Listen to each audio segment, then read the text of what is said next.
आज state level कर्फ्यूचो पयलो दीस. ह्या निमित्तान आमी सांगेकेपे तालुका गांवां पळोवपाक गेल्यार लोकांनी व्हडलो सुद्दां इंट्रस्ट असो घेतलो ना कर्फ्यूचो. लोक सद्दां भशेन यो वच करपाचें चालू आसलेलें. तशेंच आमी मार्केटां पळोवपाक गेल्यार आज कुडचड्या भितर मार्केटां पळोवपाक गेल्यार वेजिटेबल आनी फ्रुट्स मार्केटां भितर पळोवपाक गेल्यार प्रचंड प्रमाणान गर्दी आसलेली.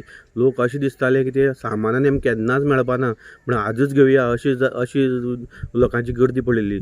तशेंच आमी मुद्दम सांगपाची गजाल म्हणल्यार तूं हांगा कुडचड्यार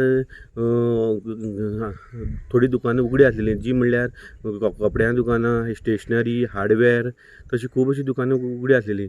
म्हणटकीर थोडी हॉटेल भशेन अशी उगडी आसलेली जितून भितर च्या बी दिताले. म्हणटकीर थोडे लोक म्हणपाक लागले हें कितें कर्फ्यू म्हणल्यार कसलो कर्फ्यू काय म्हणून पुलिसांनी कोणाचेर एक्शन घेतलां कांय ना म्हणून. तशेंच हांव मुद्दम सांगपाचें म्हणल्यार म्हाका एक मेकॅनीक मेळ्ळो. तो म्हणपाक लागलो एसेंशियल सर्वीस म्हणल्यार कितें काय म्हणून म्हाका विचारपाक लागलो. तो म्हणपाक आपूण एक मेकॅनीक, आपूण दिसवाड्याक वता हांगा आसता.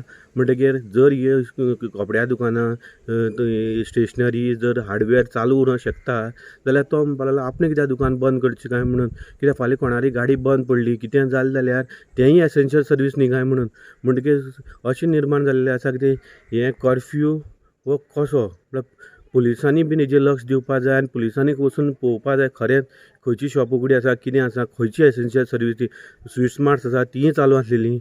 म्हणल्यार मेन म्हणल्यार अशें दिसून येयलें की लोकांक कर्फ्यू जालें काय लॉकडावन जालें कितें जालें लोकांक समजना. लोक मार्केटां भितर येवन आपल्या सामान म्हणजे आयचे आज व्हरपाकूच जाय कित्याक फाल्यां मेळत ना मेळत अशें म्हूण लोकांनी गर्दी पडलेली आसा. कुडचड्या वयल्यान मयूर नायक, प्रिंट मिडिया खातीर.